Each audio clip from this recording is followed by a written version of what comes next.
Another part of illustrations that you will need to be aware of are called SmartArt diagrams. A diagram, such as the one you see on the screen, is used to visually attract the reader. You'll notice that the three-dimensional aspects of this particular diagram really pulls you in to whatever story or report that you are publishing. SmartArt is under the Insert tab. You will notice on the ribbon in the illustration section that you see SmartArt. I'm going to select the SmartArt and simply hit my Delete key to remove it. To add a new piece of SmartArt, I'll simply select and go to the graphics screen. Now it is important for the examination to understand the categories that are listed in SmartArt. A potential question might be, where do I go to insert a flowchart? Well, first you'll need to know that the terminology from flowchart has been changed to hierarchy. It is in the hierarchy section of SmartArt that you'll be able to insert an organization chart. Study each of the different areas to get a feel of what each of these SmartArt graphics do. I'm going to choose the cycle area and once again select the circles and say OK. When I insert the chart, it is a flat drawing with no dimensional aspects to it.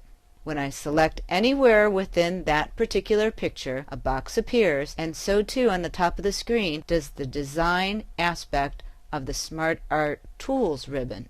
Here I can change the layout, I can change the colors, and I can change the styles. Now please keep in mind that each of the areas on the ribbons are shortcuts. These will allow us some basic shapes that we can apply to our SmartArt diagram. However, at any given time we can right-click on the diagram and go into Format Object. Here we will have the ability to change the type of 3D format, shadows, line styles, and colors. For instance, I will select 3D rotation. Here I'll go up to the pull-down for a preset rotation and change it perhaps to be on just a bit of an angle. When I close, you'll notice I shifted everything on the side. At any given time, I can also return and quickly change my diagram to one of the other styles. If I'd like to go back to the original default, I'll go to the far right-hand side and reset the graphic.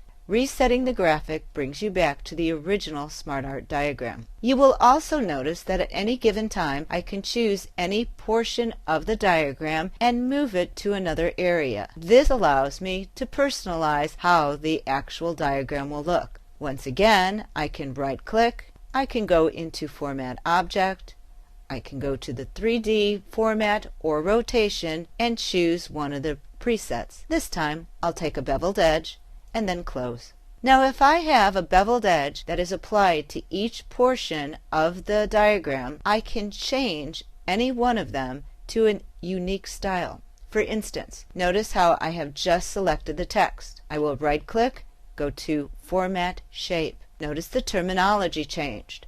Before we were formatting an object, now we're formatting a shape. This time I'll go into the rotation, go to the preset, and place it on an angle. I will again close, and now you'll notice I've changed the rotation of the items. I can once again just simply change everything on the screen to be in any kind of format that I would like. The idea is to use your creativity. Where the text box is in each of the items is where we can type. Now please keep in mind, the more that you type into the circles, the larger the circle will need to become, or the smaller the font. It is a good idea to ensure that your typing is minimalized. The SmartArt drawings are a wonderful way to spruce up the information in your report. They're also an integral part of the examination process, so you'll want to ensure that you understand this feature thoroughly.